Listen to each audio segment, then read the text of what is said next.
presented by your Southern California Toyota dealers. We make it easy. Lakers lose 131-116. The player of the game, probably the easiest one I've had to do this year, 17-20 from the field, was Giannis Antetokounmpo. 44 points, 14 rebounds, 8 assists, 2 block shots. Shot 85% from the field tonight. Just an incredible player. He really is. Took 2 3-pointers, hit both of them. Michael and John were talking about during the broadcast that he's improving more and more on his outside game, and that's obviously scary for how he gets to the basket and just the way he impacts the game. He plays on a level, too, where I use the word hungry. That's the best way I can describe it, and this is somebody that's already accomplished. And we see more of Kyrie, and you go down the line, LaMarcus as well, Nick as well, and Joe Harris. So, right now, whatever it is, 5 or 6 of our top rotation guys are not in the lineup tonight, and, they'll trickle back into the lineup, and it'll give us a certain amount of time, hopefully more. But Russ, by the way, did not play in the fourth quarter tonight, so you did not see Russell Westbrook tonight. I'm sure that's going to be part of a conversation. We'll get to Russ here shortly as well. All right, let's go to Ken in Newport Beach. What's going on, Ken? Hey, hi, Alan. So a lot of people have been saying that when LeBron and AD are back, this team can beat anybody in the playoffs. Based on what you saw today, do they even have a chance of beating Milwaukee or Golden State or Phoenix with this roster? Ken, I appreciate you calling in. To just simplify it, no, they don't. And can that change as the season progresses? It can. But to this point, how do I make an argument and be honest with listeners and be genuine with listeners that the Lakers right now can go up against any of these elite teams and really give them a fight? Like it's not even a matter of. I thought tonight. Let me give you a great example. I've said this a couple different times. I'm excited that they're going to play good teams. I'm excited that they have such an incredibly tough schedule the rest of the way, because you're basically going to find out what this team is before you even get to the postseason. One of those matchups are against Giannis, Chris Middleton, Holiday, Bobby Portis, and the Milwaukee Bucks. And in this first test, you could say, they were down 30 at the arena. They were down 30, and the home crowd was booing the Lakers. So let's be realistic with each other. The reality for the Lakers is getting in the play-in tournament and getting out of the play-in tournament. That's the reality of their situation, because if the playoffs started today, they would be in 9th place. They'd have to beat the Pelicans. Okay, not that big of a deal. And then they'd have to beat the loser of the Timberwolves or the Clippers. Clippers have already beat them a couple times this year. Minnesota's already beat them a couple times this year. Clippers just made a trade for Norman Powell, Robert Covington, that I think improves their roster. If they get Paul George back, that's not a walk in the park to get just in the playoffs. Minnesota, we've already had discussions with the Timberwolves about the Timberwolves, who would have home court. They've beat the Lakers handily in 2 games so far this season. So to even, have that conversation about teams like the Warriors and the Suns, I can't even have that conversation because I don't feel like it's realistic at this point. All right, let's go to Lakers head coach Frank Vogel. We'll get his thoughts on the Lakers' 131-116 loss to the Milwaukee Bucks. Disposition, competition, the level of competitive spirit we showed for a big game was very disappointing. Containment, blow-bys, broken coverages, not getting back on defense, not hitting people on the glass well enough, not being physical enough overall. 2 straight games we start with a terrible defensive half. We got to get that right. Frank, you said before the game you want to measure yourself against the best, and you have a game where you're down 30 and essentially blown out of your own building. What's that measurement look like, and how do you? Well, it wasn't good. Being able to be among the best still this year. It wasn't good, but I also said before the game that you can't measure too much with one regular season game, but our energy as a group isn't good right now, we fought and tried to get back in the game like we did against New York. Okay, to our guys' credit, we didn't give up on either game. We came back and won last game. came back and made it a game this game. But, we got to push through, whatever is we're in right now. And, we just got to get to better starts. Okay, you get off to a better start, okay, and then the energy of the group comes along. Frank, during the long road trip, Russell's game seemed to be up on the uptick since you guys got back to Los Angeles, particularly offensively. The numbers show easier for us to read than the defensive numbers, I guess. What do you think's been going on with him since you got back to LA? Yeah, it's tough to say. He wasn't that bad. The group that was making a run, we just left them in there in the fourth. Aside from bringing Bron back, had a tough night the other night. Had a tough night shooting the ball tonight, but I thought he was competing, and the lineups have changed.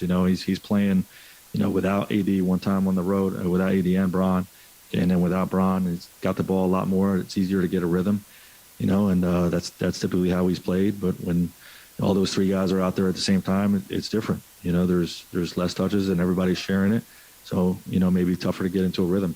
But that's one of the things we're working through. Frank, a lot of these defensive questions and issues that we've asked you have been kind of questions and issues since really early in the season. How frustrating is that for you personally, trying to hammer these same points? And how frustrating do you think it is for this group that the sort of the same hurdles are in front of them and they can't clear them? Well, it's frustrating losing big like we did tonight in a big game. That's frustrating. Obviously I'll take a great deal of pride in, getting our guys to defend at a high level. And I'm disappointed with where we're at, but we're going to keep working. We'll watch the tape. We'll look at it tomorrow, see ways we can get better, and try to beat Portland. Frank, last game, you said you tweaked the starting lineup for a matchup-based thing. Was that the same thing tonight with going with Trevor instead of Stanley? And then are you, I guess, moving forward, going to continue to go matchup by matchup for games, or do you want to try to find a starting group that you stick with? Well, I'd like to find a starting group that we could stick with, but we haven't won enough to do that. So, I think, tonight was more about, who are we going to put on Giannis in the second group, and not ask, Bron to carry that whole load, so we wanted Stanley available for that and use Trevor's length on Middleton, so it was matchup based. For right now, we'll look at that, but we've had two terrible defensive first halves consecutively, so we're looking at everything right now. Frank, I think you and some of his teammates have implied that Russ is kind of going through a funk and maybe has some confidence things going on. But to be the best version of his team, do you consider that at some point Russ is going to have to be a trusted member of the closing lineup? Yeah, for sure, and he is. That's always the plan, and the game can tell you otherwise. If other guys are going to be in there, the game tells you that. Frank, in your conversations with Rob kind of heading into the trade deadline this week, what's on the table for this group? I keep those conversations private. If there's ways that we can improve our team, we're going to do it. That's simple. All right, that's Lakers head coach Frank Vogel right there. A lot of the conversations coming up about Russell Westbrook doesn't play in the fourth quarter, and there's some interesting tweets on Russ's commentary as well. We're going to get into that coming up next. I want to spend a little time. We'll talk about the game, take a couple more phone calls, and then we'll get a chance to hear from Russell Westbrook. Appreciate you guys being a part of the show. Stay right here. This is the Pizza Hut Lakers postgame show on 710 ESPN. I think it's a super idea to get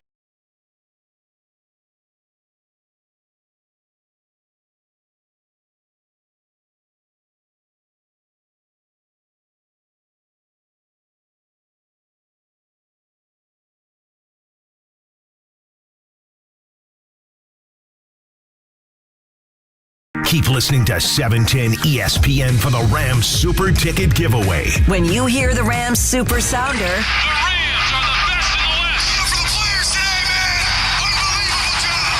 And they're 1 win away from a world title. Be caller number 7 and you qualify for 2 tickets to the big game, the Rams Super Ticket Giveaway. Listen every hour today to qualify for your chance on your home of the NFC Champs. Your home for the NFC champion Los Angeles Rams. 710 ESPN.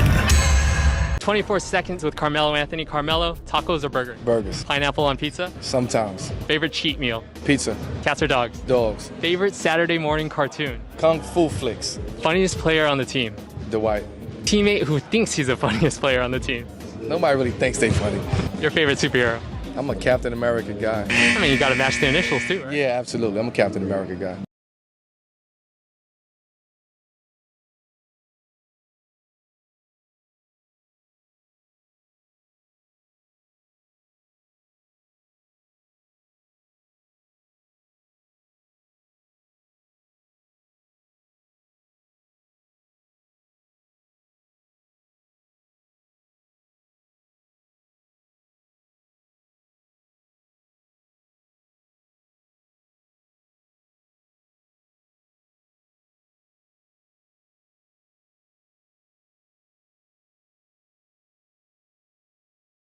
Lakers game and your reaction on the Lakers line. Try Pizza Hut's Double It Box. 2 medium, 1 topping pizzas, so they can choose what they want, and you get the taste you enjoy. Only at PizzaHut.com. Hi, this is Anthony Davis of your Los Angeles Lakers. Hi, it's LeBron. The Lakers play here. It's time for Lakers Postgame with SLIWA. Now, here's Alan SLIWA.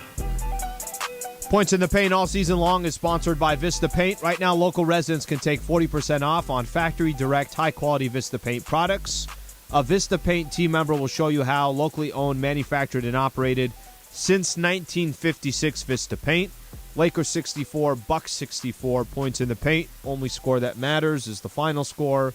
131-116. The Bucks by 15 over the Lakers. Let's take a quick call here before we go to Russell Westbrook. Solomon and Lake Balboa. Solomon, what's going on, man? Thank you for calling in. Thanks, Al. Here's the thing, and you talked about it earlier this afternoon with Travis, and I was trying to get in. Why don't we just make Russell lead? Why doesn't Russell Westbrook just become the sixth man, period, and be done with it? And, I think it's a win-win for both the team and him.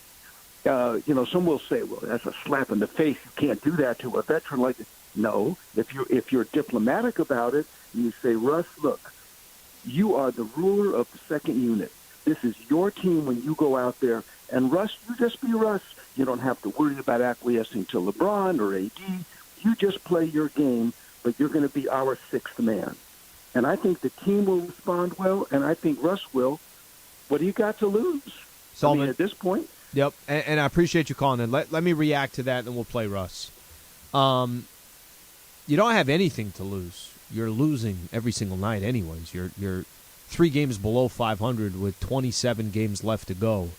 The rest of the Western Conference, you got even the teams that you're trying to catch up to, and I'm talking about teams like, let's say, Dallas or Denver, even the Minnesota Timberwolves. They have 4, 5, 6 game leads on you on the loss column. So the chances of making that ground up in 27 games is not very likely. And with how tough the schedule is, it's not very likely. And you're not playing good basketball to convince anybody that you're going to, move this thing in the right direction. I don't know if surprise is the right way to put it, but I brought it up to Michael in the pregame show. Michael, what do you think? Aren't the Lakers better off trying this? Put Russ off the bench. He's the sixth man for the Lakers. He can run his own crew. And Michael kind of agreed, like, yeah, you got nothing to lose. Is there politics to it? Probably. Maybe there is.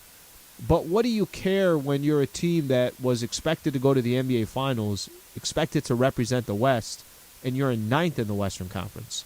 Do the politics still come into play?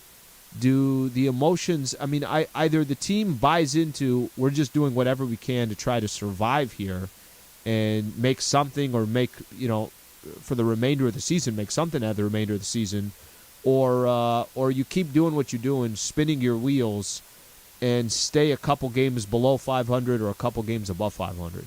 The excuses are done, right? The excuses of, well, the 3 haven't played together. They only played X amount of games, and wait till AD comes back. Oh, yeah, but wait till LeBron comes back.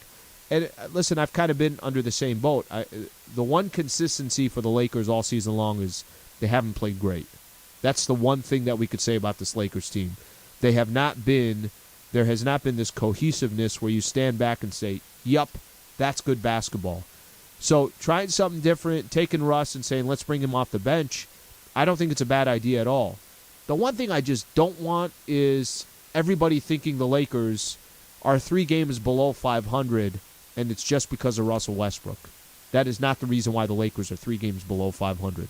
There are many reasons. One of those reasons, I'll use the example of tonight. You gave up 78 points in the first half. They're not playing defense. They're just not playing. When they won that, they had that championship run. First of all, they had personnel that played defense, and there was a commitment to playing defense. That has not been the case so far this year. Russell Westbrook on the Lakers' loss to the Milwaukee Bucks. Take a listen. Russ, the Knicks and Bucks, obviously 2 very different teams, but what did you see from the first half of both of those games? And did part of that concern you guys from an energy effort standpoint?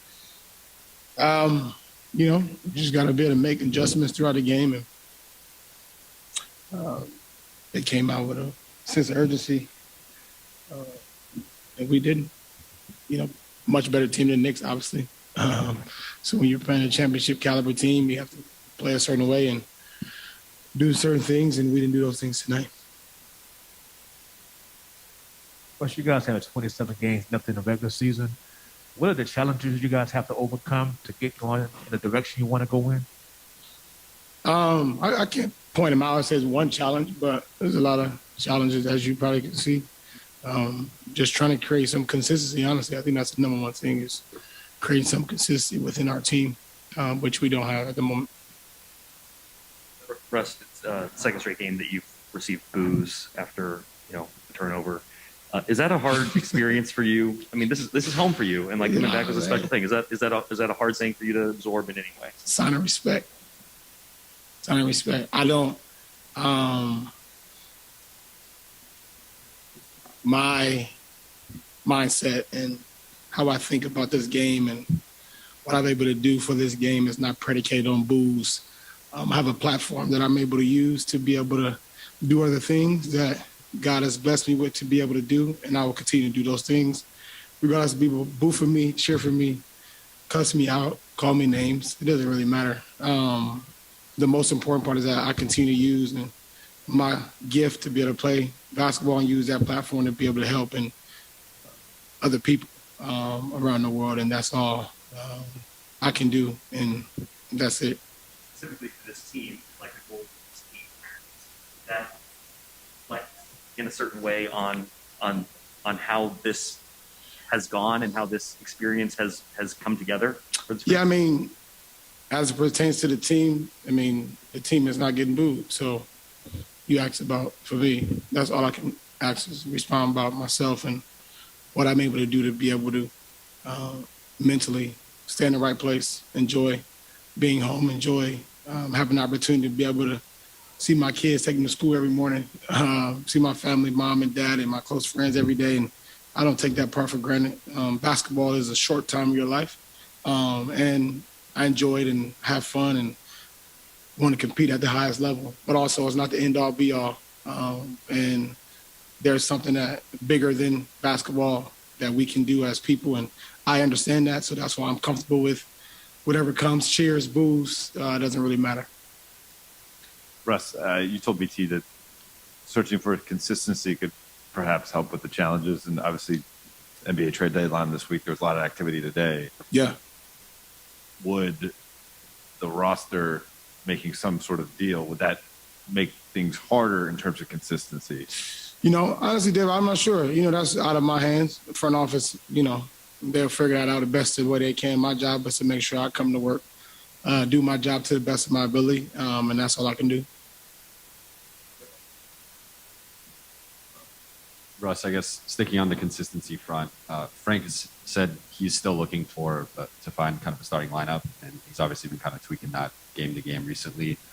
What's that like for you guys as the starters to kind of be playing with the different lineups out there? And still it's difficult. It's difficult. You don't never know when you're coming in. You never know when you're coming out. You never know when you're playing. You never know a bunch of things. And I'm speaking for me personally. So it's a difficult process to be able to figure out and creating a rhythm, creating some consistency where we can actually see what we're able to do as a team. But those decisions are made by him and his coaching staff, and you got to live with it and move on. Russ, there's a moment right before the end of the game where you went over to LeBron and AD on the bench, patted AD, LeBron on the head, AD on the shoulder. Seemed like you're trying to pick them up in that moment. Can you kind of take me through what was going on? Just give them encouragement. Just keep their head up, keep playing. Tough night. And I told him I wish I could help them. Unfortunately, I wasn't in the game to be able to help them. And that's why I came here to be able to help them out. So unfortunately, haven't been able to do that, for them. But that's not my call. I can be there, as a leader and as a voice of whatever it is that is needed for the team, and that's what I'll do until my number or whatever is called during that time. Just because I don't want your words to get misinterpreted or twisted, I want to be clear about this. Has Frank been clear enough with you about when you're not going to play, and has that been a problem? He hasn't. But I don't need him to be clear about whatever decision he makes, and that's up to him. My job as a professional is to come to work, be in a positive mindset, put my head down, do my work to the best of my ability, and be there to encourage my teammates. That's it. Do you have a sense for what benchmarks you have to hit to be in the starting line or the closing lineup more consistently? For me? I don't got that answer for you, but I wish I did. I shouldn't have to hit any benchmark, to be honest. I put a lot of work and I got a lot of respect in this game. I don't have to hit a benchmark. I shouldn't have to. I earned the right, to be in closing lineups. I mean,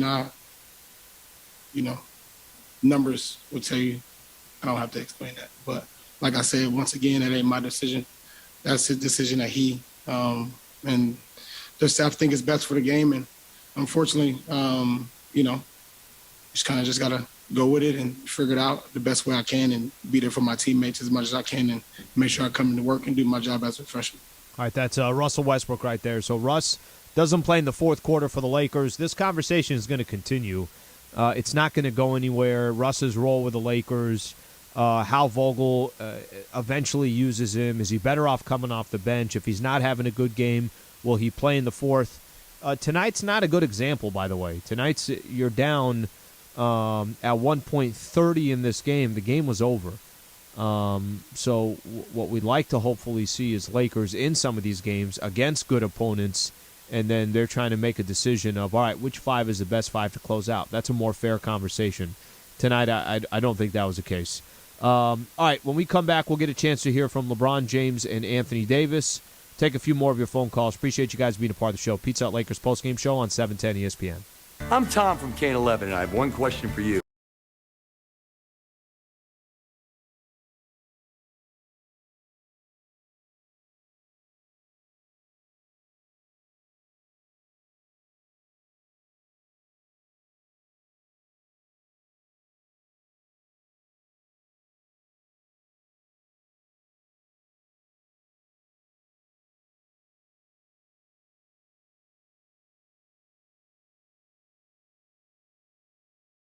Keep listening to 710 ESPN for the Rams Super Ticket Giveaway. When you hear the Rams Super Sounder,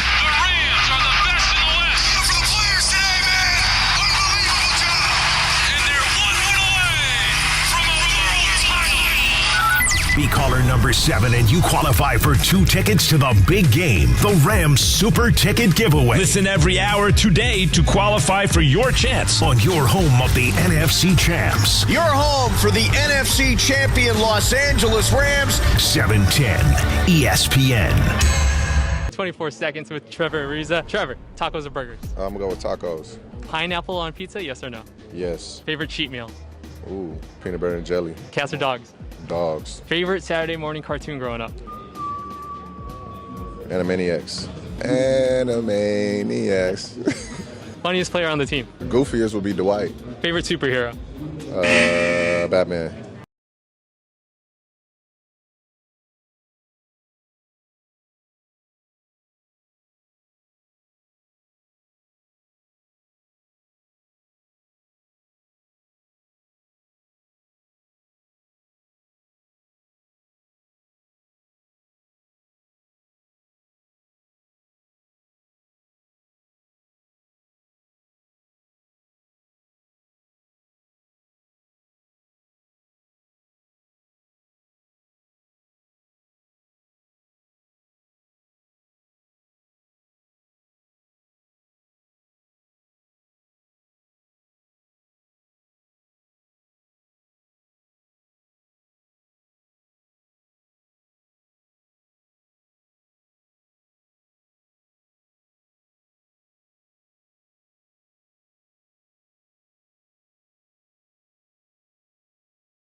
Game and your reaction on the Lakers line. Powered by Pizza Hut. Try the new Detroit style from Pizza Hut.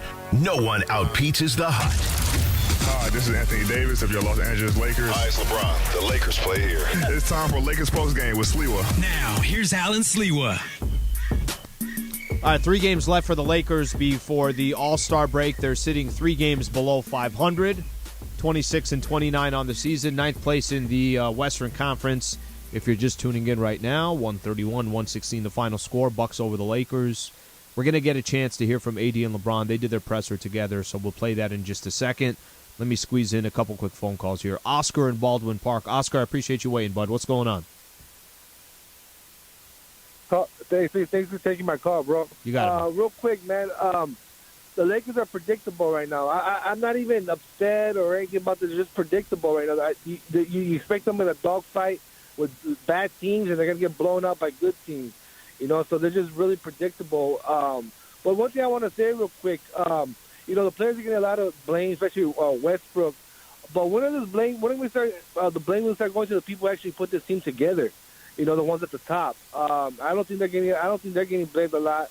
I mean, all the experts out there, whatever, called that this was an old team, that they weren't going to play good together, and it's pretty much come true. So I just think there has to be more accountability for the people at the top, all the way up to Jeannie Buss, actually, because she has to approve all this. So I think we have to start pointing the finger there. Maybe if the teams that get blown up in the off season, maybe at the management position, they should look there too as well. Oscar, appreciate it, man. Thank you for calling. Listen, it's not a question. I mean, the product that you see on the floor is 100% based on decisions and moves that the front office makes. That's if the Milwaukee Bucks are assembled really well, you got to give their front office credit. If the Sacramento Kings can't find a way to not make the playoffs since 2006, look at the front office. The Lakers, a year and a half ago, won an NBA championship. Give credit to the front office. And this year, things aren't working. Vegas picked 2 teams as the favorites to win the championship. The Nets were number 1, the Lakers were number 2. Obviously, being in 9th in the West and still this late into the season, you're still trying to figure things out. Of course, the blame starts from the top and it trickles all the way down. I think the reason why you don't hear as many people, even though I think actually the noise has been pretty loud, that there was a phase where it was, hey, Coach Vogel. Then there was a phase, oh, it's the players. Now I think we're more in a phase where everybody's kind of going at Russ. But the front office, no question about it, has got criticism. Whether it's enough criticism or not, you're not wrong in your assessment of what you're saying. That's part of, and that's, I don't think you have to remind that to anybody. I saw Pelinka on the TNT broadcast, just kind of sitting back watching. Of course, Pelinka knows what the heck is going on here. This roster that we put together, no one would have predicted, even if there's, Oscar mentioned experts before the season started where they're saying, well, this team's too old, or, you know what, this isn't going to mesh. No one thought it was going to be like this. They're too old, it's not going to mesh didn't mean 9th place in the Western Conference. It should have meant 4th or 5th place in the West. Not this far back behind from the pack, especially with 3 key players. Let's take another quick call here. Steve in La Habra. Steve, what's going on? Hey, buddy. Thanks for taking my call. I just want to let you know I love Russell Westbrook. My daughter went to UCLA, and one day she called me and says, Dad, who's Russell Westbrook? I said, why? She goes, because they're having Russell Westbrook Day, and I guess he's doing something generous for the college, and he donated $25 million to UCLA to build a practice facility, not just for the men's team, but for the women, where his wife went to school. So Russell Westbrook is a great guy. But in the end, when he first got here, I was happy he was here.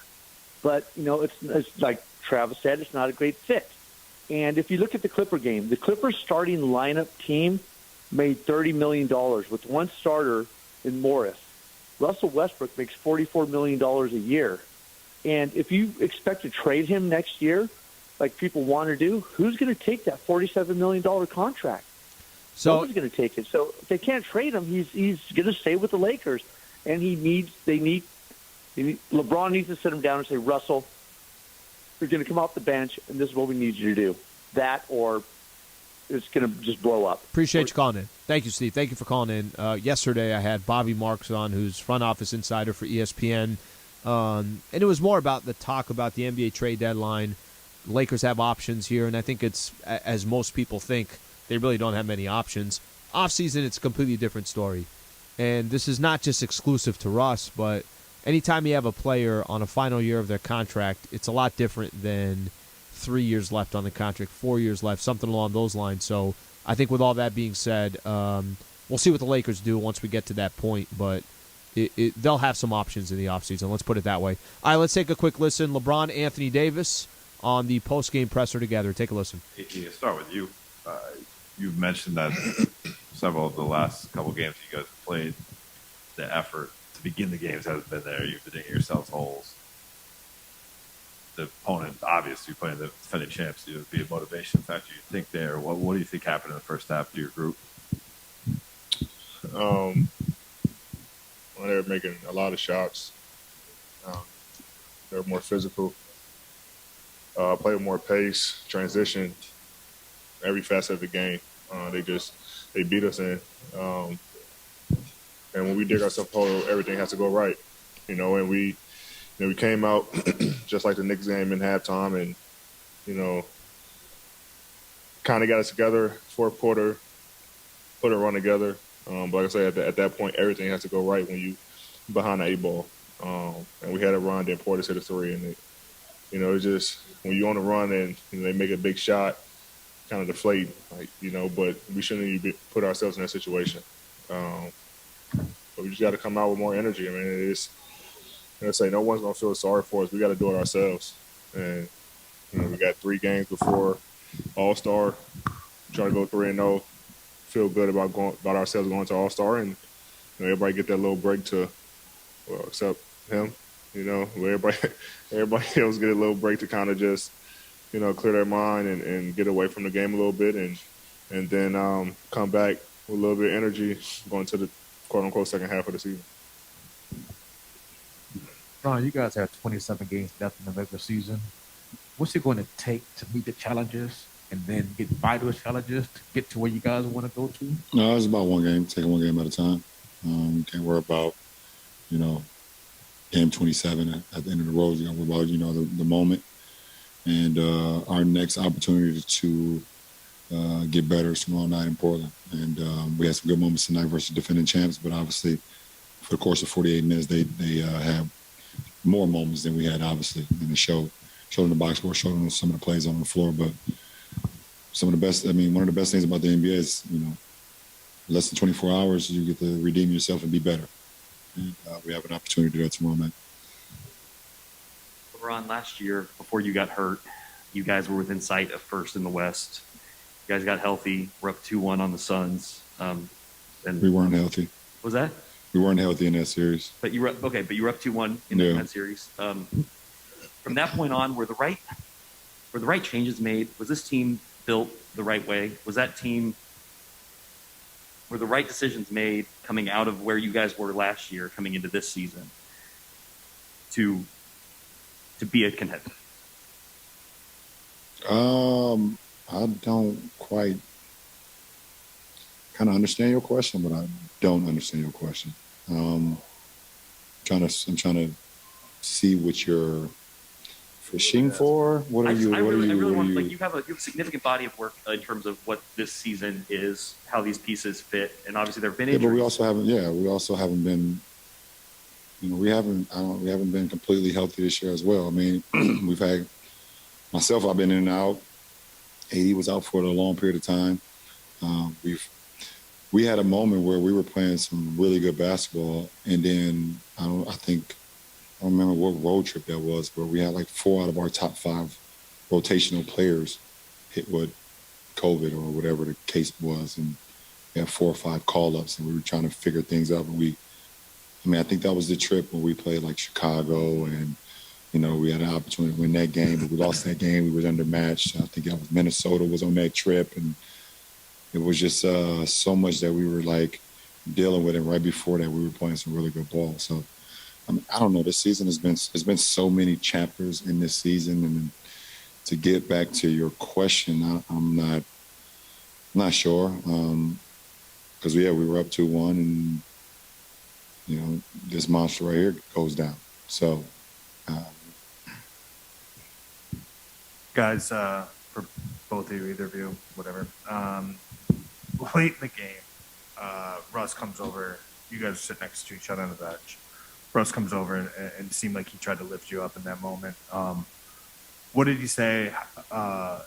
Did it land? And I guess kind of where are you guys at right now as a group of 3 leaders on this team? Listen, I want to help AD. I want to help Russ. AD want to help me, help Russ, and Russ want to help us. And, obviously, lately, Russ hasn't felt like he's had an opportunity, or with opportunities he's been given, he hasn't, helped us as much as he would like. We haven't done a great job of helping him, but at the end of the day, it's always kind of started with myself and AD, and, Russ joined the team as well. So, we just had a little moment right there, and understanding that, still a lot of basketball to be played. There's still an opportunity for us to, make a mark on this season, but it's going to take a lot. It's going to take a lot. And, but nothing is worth having if it's not worth working for. So, we look forward to it. AD, to follow up on that, obviously Russ is a super accomplished player in this league, and he's done it a very specific way. Has integrating him into what you guys are doing, I know it was talked about a lot in the build-up to this. Has it been tougher than you thought? I just think it's just tough when we don't have our entire team. Guys are in and out of the lineups. We have one lineup that works, and then someone goes out. So now we change things. Brian goes down, I go down. Then Malik comes in. AB starts and AB not starting. So it's just it's a lot, and you get a feel for a unit, a rotation, and then it changes. Because of whatever reason. But I don't think, we've given up on this. I know we haven't. And I know we haven't. Like Brian said, we got a lot of basketball left. And we can turn this around, but it's going to take a lot of work. It's going to take us to do it. It's going to take us as a team collectively to do so. We got to buy in. We just got to, everyone go out there and play for each other, play hard, play selfless, and, try to turn this around before, it gets really bad. This one's for both of you. Frank said he's still looking for his ideal starting lineup, and obviously he's tweaked it the last few games. So the way y'all answer, right? You see what I'm saying? Well, you ask this question, you already got the answer to. I said, y'all. What did Frank say? That he's still looking for the ideal starting lineup. That's what we've been saying. So it's hard to, we're all trying to figure out what's the most complete packages of lineups out on the floor. The coaching staff is feeling the same way. So, when the last time you played? Why you make that face? When the last time you've been in a lineup? When the last time you've been on the court with a lineup? I just want to know. Okay. So that's and it really is. I'm not trying to talk down on yours but it's a real thing. And in professional sports or in sports in general, camaraderie and cohesiveness, and you just see the team we just played. You've seen them struggle early, and why did they struggle early? Drew was out for a long period of time, then Middleton was out, and they struggled early. Same thing with Phoenix. But early on, those guys were in and out. Book was out. Great teams, no matter how good they are, when you don't have your pieces all the time, and you can't build that camaraderie. You can't build that. And then when you get it, it starts to, it clicks. And obviously those guys, Phoenix is probably over the last 3 years or 2 years since CP got there, has had the number one most the same starting lineup of any team in the NBA, and probably Milwaukee will be right up there. Obviously Brooke hasn't been in there, but Bobby Portis is a starter in our league as well. But I mean, it's just hard to gauge. I mean, you just said it. Frank is still trying to figure out what best lineup to put out on the floor. And we got 27 games left. Like, I mean, I don't know what you want us to say. Well, I was just going to ask how you feel like that has affected you guys, and has that maybe led to some of the I mean, at the end of the day, you still got to go out and do your damn job. No matter what lineup is out there, you still got to go out and do your job. You still got to try to, figure things out. Well, we're all trying to figure it out, including the coach staff.